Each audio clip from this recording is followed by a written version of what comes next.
গল্পটি শুরু হয় 1962 সালে প্রশান্ত মহাসাগরের মাঝখানে একটি বিলাসবহুল ইতালীয় জাহাজ আন্তোনিয়া গাজাতে। জাহাজে 600 যাত্রী নিয়ে নিউ ইয়র্কের দিকে যাচ্ছিল এবং একটি জমকালো পার্টি চলছিল। হঠাৎ ইঞ্জিন রুম থেকে একজন লোক একটি লিভার তুলে নেয়, যার ফলে একটি ধারালো তার দ্রুত পার্টির স্থান জুড়ে ছড়িয়ে পড়ে এবং যাত্রীদের দেহকে 2 টুকরো করে কেটে ফেলে। এটি ছিল এক ভয়াবহ এবং রক্তাক্ত দৃশ্য। কেবল ছোট মেয়ে কেটি বেঁচে যায়, কারণ তার উচ্চতা কম হওয়ায় তারটি তার মাথার ওপর দিয়ে চলে যায়। এর 40 বছর পর 2002 সালে জাহাজ উদ্ধারের বিশেষজ্ঞ মার্ফির নেতৃত্বে একটি দল টাগবোটের সাহায্যে একটি পুরনো ডুবে যাওয়া জাহাজ টেনে তুলছিল। হঠাৎ সেই পুরনো জাহাজটি ডুবে যেতে শুরু করলে মার্ফি দলের সদস্য মার্ভকে সেই জাহাজে পাঠান। মার্ভ দেখেন জাহাজটির তলদেশে ফাটল ধরেছে এবং তা দ্রুত ডুবে যাচ্ছে। তারা তার মুক্ত করে টাগবোটকে বাঁচাতে সক্ষম হয়। একজন রহস্যময় ব্যক্তি মার্ফি এবং তার দলের সাথে দেখা করেন এবং তাদেরকে আন্তোনিয়া গাজা নামে একটি হারানো জাহাজের কথা বলেন, যেখানে প্রচুর ধন, সোনার বার লুকানো আছে। জ্যাক আসলে সেই জাহাজের ক্যাপ্টেন ছিলেন, যিনি 40 বছর আগে দুর্ঘটনার সময় লিভারটি টেনেছিলেন। টাকার লোভে মার্ফি ও তার দল জ্যাকের সাথে আন্তোনিয়া গাজা খুঁজতে বেরিয়ে পড়ে। কয়েকদিনের যাত্রার পর তারা জনমানবহীন সমুদ্রে 40 বছর আগে হারিয়ে যাওয়া জাহাজটি খুঁজে পায়। দলের নেতা ইপস 2 জন সদস্যকে টাগবোটে রেখে মার্ফি ও অন্যদের নিয়ে জাহাজে প্রবেশ করেন। ঘন কুয়াশা পেরিয়ে তারা পৌঁছে যায় এক বিশাল পুরনো ঘড়ির সামনে। ঘড়ির কাঁটাগুলো তখনও চলছিল, কিন্তু হঠাৎই কাঁটা থেমে যায়। এতে সবার মনে অদ্ভুত একটি শঙ্কা তৈরি হয়। এরপর তারা এগিয়ে যায় সেই পুরনো জাহাজের ভেতর। জাহাজটি পুরোপুরি ভেঙে পড়েছিল। লোহার অংশগুলো মরিচা ধরে নষ্ট হয়ে গেছে। মেঝে পর্যন্ত ভাঙা। একজন পা পিছলে নিচে পড়ে যাচ্ছিল। মার্ফি তাকে ধরে ফেলে। ঠিক তখনই নিচে দেখা যায় এক মেয়ে। অদ্ভুতভাবে পরিচিত সেই মুখ। 1962 সালের সেই মেয়ে, যে নাকি এই জাহাজ দুর্ঘটনায় একমাত্র বেঁচে গিয়েছিল। কিন্তু আজ 40 বছর পরেও সে একই বয়সের। এটা অসম্ভব। মার্ফি তাকাতেই মেয়েটি হঠাৎ অদৃশ্য হয়ে যায়। মার্ফি বুঝতে পারে না সে সত্যি দেখেছে নাকি এটা কোনো বিভ্রম। জাহাজটি বিশাল হওয়ায় তারা আরও ভেতর দিকে এগোতে থাকে। দলের নেতা সিদ্ধান্ত নেন পরের দিন জাহাজটিকে টাগবোটে বেঁধে নিয়ে যাওয়া হবে। কিন্তু সকালে দেখা যায় জাহাজে বিশাল একটি গর্ত হয়েছে এবং পানি ঢুকে ওজন বেড়ে গেছে। অতএব টাগবোটে তোলা অসম্ভব। তারা ঠিক করে 1 গর্ত ঝালাই করবে, 2 পানি বের করবে, 3 তারপর টেনে নিয়ে যাবে। দলের কিছু সদস্য গর্ত ঠিক করতে কাজে নেমে পড়ে, আর বাকিরা জাহাজের ভেতর মূল্যবান জিনিসের খোঁজ শুরু করে। মার্ফি জাহাজের সুইমিং পুলের দিকে যায়। সেখানে গুলির চিহ্ন দেখে বোঝা যায় এখানে থেকে উপরে উঠতে গেলে হঠাৎ সেই একই রহস্যময় মেয়েটি তার সামনে আবার উপস্থিত হয়। মার্ফি পিছলে জলে পড়ে যায় এবং মাথা আঘাত পায়। পরে জ্যাক তাকে উদ্ধার করে।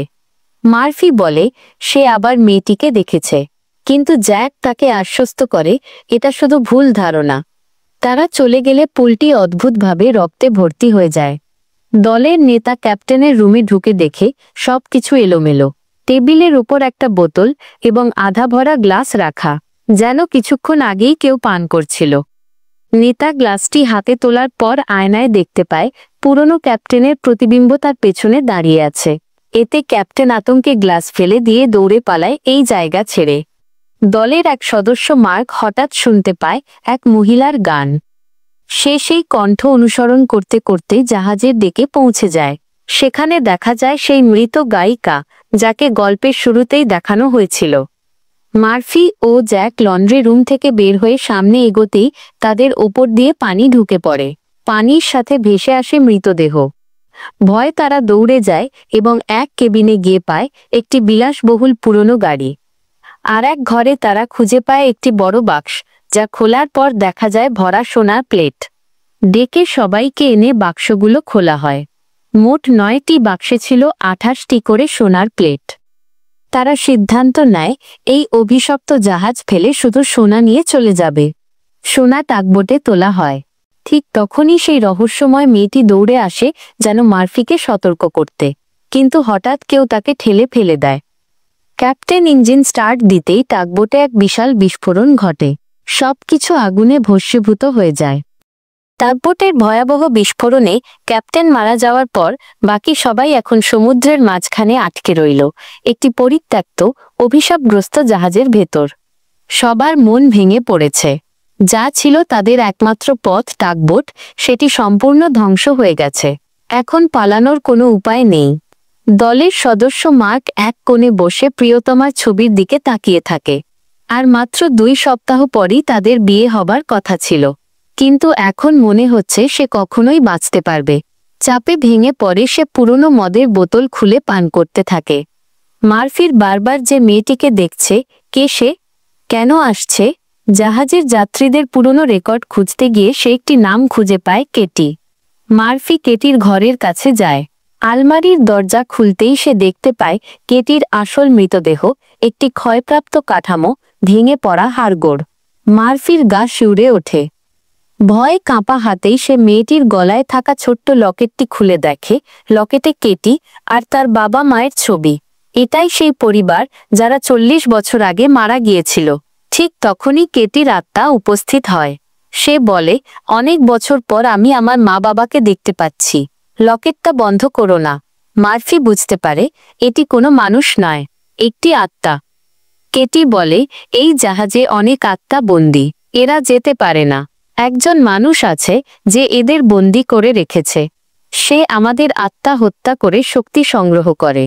মার্ফি জানতে চায় কে সেই লোক।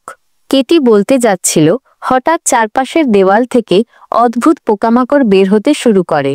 কেটি আতঙ্কে চিৎকার করে বলে, এখান থেকে বেরিয়ে যাও মার্ফি, নিশ্চয়ই তোমাকে মেরে ফেলবে। এ কথা বলেই কেটি অদৃশ্য হয়ে যায়। অন্যদিকে মদ্যপ মার্কের সামনে জাহাজের কেবিন হঠাৎ জেগে ওঠে। টেবিল চেয়ার সব নতুনের মতো দেখায়। যারা 40 বছর আগে মারা গিয়েছিল তারা আবার জীবিত হয়ে মার্ককে করতালি দিচ্ছে। একজন সুন্দরী গায়িকা তার দিকে এগিয়ে আসে। মার্কও মুগ্ধ হয়ে তার পিছু নেয়। গায়িকাটি তাকে ধীরে ধীরে নিয়ে যায় জাহাজের কিনারায়। গায়িকাটি হঠাৎ তাকে ধাক্কা দেয় এবং মার্ক নিচে পড়ে মারা যায়। দলের নেতা সেই সময় জাহাজের ক্যাপ্টেনের রুমে বসেছিলেন। দেখেন, মদের বোতল নিজে থেকেই ভরে যাচ্ছে। এরপর উপস্থিত হয় জাহাজের পুরনো ক্যাপ্টেনের আত্মা। ক্যাপ্টেন তাকে এক গ্লাস ওয়াইন দেয় এবং দেখায় একটি ফটো, একটি জাহাজের নাম লোরলেই।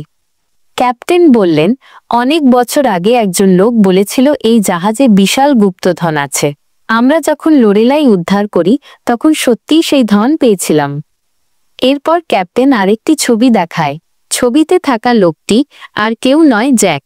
ছবিটি 40 বছর পুরনো, কিন্তু জ্যাক আজও একই রকম দেখতে, একটুও বুড়ো হয়নি। দলের নেতা স্তব্ধ হয়ে যায়। সে বুঝে যায় জ্যাক মানুষ নয়, জ্যাকই সেই দুষ্ট আত্মা শিকারী, জ্যাকই এই জাহাজের অভিশাপ। সত্য বুঝে নেতা দ্রুত তার টিমকে সতর্ক করতে চায়, কিন্তু বিস্ফোরণে মারা যাওয়া টাগবোটের ক্যাপ্টেনের আত্মা পথ আটকে দাঁড়ায়। নেতা পালাতে চেষ্টা করে। মার্ফি হঠাৎ সামনে এলে নেতা তাকে ভূত ভেবে আক্রমণ করে। মার্ফিও বাঁচতে গিয়ে আঘাত পায়। ঠিক তখনই জ্যাক পিছন থেকে এসে লোহার রড দিয়ে নেতাকে অজ্ঞান করে দেয়। দলের নেতা একাই সব বুঝেছিল, এজন্য জ্যাক তাকে সরাতে চেয়েছিল। জ্যাক বাকিদের বোঝায়, নেতা বিপজ্জনক হয়ে গেছে, সে আমাদের ক্ষতি করতে পারে। দল বিভ্রান্ত হয়ে নেতাকে একটি বড় ট্যাঙ্কে আটকে ফেলে। এখন আর বেরিয়ে যাওয়ার কোনো উপায় ছিল না। তারপরও বেঁচে থাকা লোকেরা ঠিক করল জাহাজ মেরামত করেই তারা এখান থেকে পালাবে। তারা একসাথে কাজ শুরু করল। যে সুড়ঙ্গ দিয়ে ভিতরে পানি ঢুকছিল সেটি ঢালাই করে বন্ধ করল। এরপর পাম্প বসিয়ে জাহাজের ভেতরে জমে থাকা সমস্ত পানি বের করতে লাগল। এদিকে মার্ফি খেয়াল করল দলের একজন মার্ক কোথাও নেই। সে খুঁজতে বের হয়। ঠিক তখনই ছোট মেয়ে কেটির আত্মা আবার তার সামনে হাজির হয়। সে মার্ফিকে দেখায় যে মার্ক ইতিমধ্যেই মারা গেছে। যে গায়িকা তাকে আকৃষ্ট করেছিল সেই গায়িকাই তাকে ফাঁদে ফেলে হত্যা করেছে। এরপর কেটি মার্ফির কাঁধে হাত রেখে তাকে নিয়ে যায় সেই রাতের দৃশ্যে, 1962 সালের রক্তাক্ত রাত। তখন পুরো জাহাজের সবাইকে ঠান্ডা মাথায় হত্যা করা হয়েছিল। উদ্দেশ্য ছিল জাহাজে থাকা বিপুল পরিমাণ সোনা চুরি করা। লোকেদের খাবারে বিষ মেশানো হয়েছিল। কাউকে তার দিয়ে দ্বিখণ্ডিত করা হয়েছিল, কাউকে গুলি করা হয়েছিল। এমনকি ছোট কেটিকেও রেহাই দেওয়া হয়নি, তাকে তার ঘরে নিয়ে গিয়ে ফাঁসিতে ঝুলিয়ে হত্যা করা হয়েছিল। এই হত্যাকাণ্ডের মূল পরিকল্পনাকারী ছিল সেই গায়িকা। সোনা পাওয়ার লোভে সে নিজের দল নিয়েই জাহাজের সবাইকে খুন করেছিল, কিন্তু শেষ মুহূর্তে আরেকজন ঢুকে পড়ে লোহার শিকল হাতে নিয়ে এবং সেই গায়িকাকেও ফাঁসিতে ঝুলিয়ে হত্যা করে।